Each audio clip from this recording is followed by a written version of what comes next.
Good evening, everyone, and welcome. My name is Ryan Marsh. I'm principal here at Evergreen, and I've been here forever in Brookfield Valley, and I'll just say this. We have such a wonderful school community. Evergreen's amazing, and that has a lot to do with all of you. And I've said that for 30 years. You know, our community really supports what you're about to see here, and so much else is what happens in Brook Valley. I'm just so proud to be a part of this community. The fine young women and men sitting behind me today represent a cross-section of our oldest kids in the building, or our most senior kids. It has really been a pleasure to get to know these students, because sitting behind me are some of the very best we have. And that again is a testament to you. Ms. Smith-Gonzalez does an excellent job with our students. Her passion and caring for work, music, and bringing these kids along is second to none. We'll be happy to have her working with our students. As I often say, you did not come here to hear a man on the street tell you how great things are. You came here to see your students perform. And I wish you all the best as they take us through the program this evening. Please welcome Ms. Valerie Smith-Gonzalez, our 4th and 5th grade Evergreen Orchestra, and enjoy the show, everyone.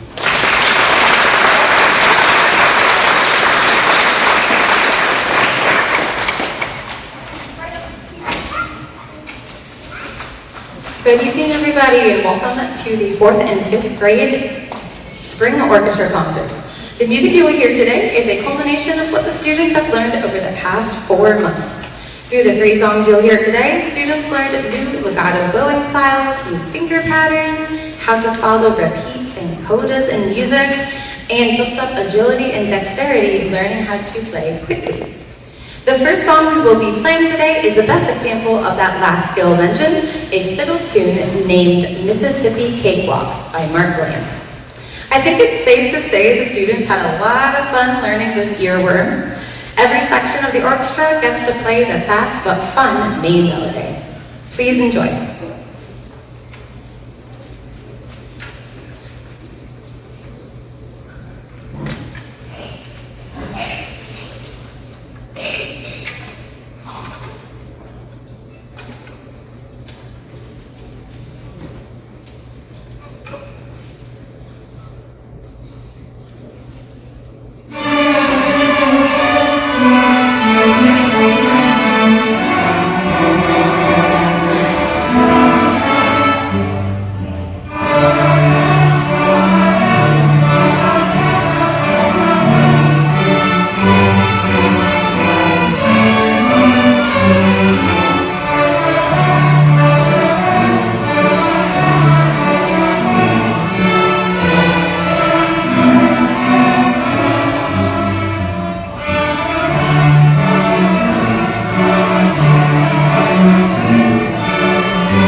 The next piece we'll be playing today is titled Night Rider by Richard Meyer. This piece was quite the challenge for the students. Throughout the song, students need to play F naturals and C naturals, which involves a different finger pattern than what they first learned in 3rd grade. This song also features a multitude of complicated repeat signs where students have to backtrack to another part of music and sometimes have to rest at unexpected times. While this song was difficult, I'm super proud of all the kids up here for tackling this to the best of their ability, especially our 4th graders and our 4th and 5th grade beginners. Without further ado, this is Night Rider.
For this last piece tonight, not only did the students learn new musical skills, but they even got a little history lesson. The next piece is Overture 1812, written by Peter Tchaikovsky, who was a Russian composer in the 1800s. Tchaikovsky wrote this song to commemorate winning the War of 1812. The most interesting part about this piece, though, is that as an actual instrument written into the music, Tchaikovsky called for cannons to be played with this piece. Now, unfortunately, cannons are not allowed inside an elementary school. So instead, we have the amazing Mr. G performing our cannon part on one of the biggest drums in the music room. Please enjoy Overture 1812.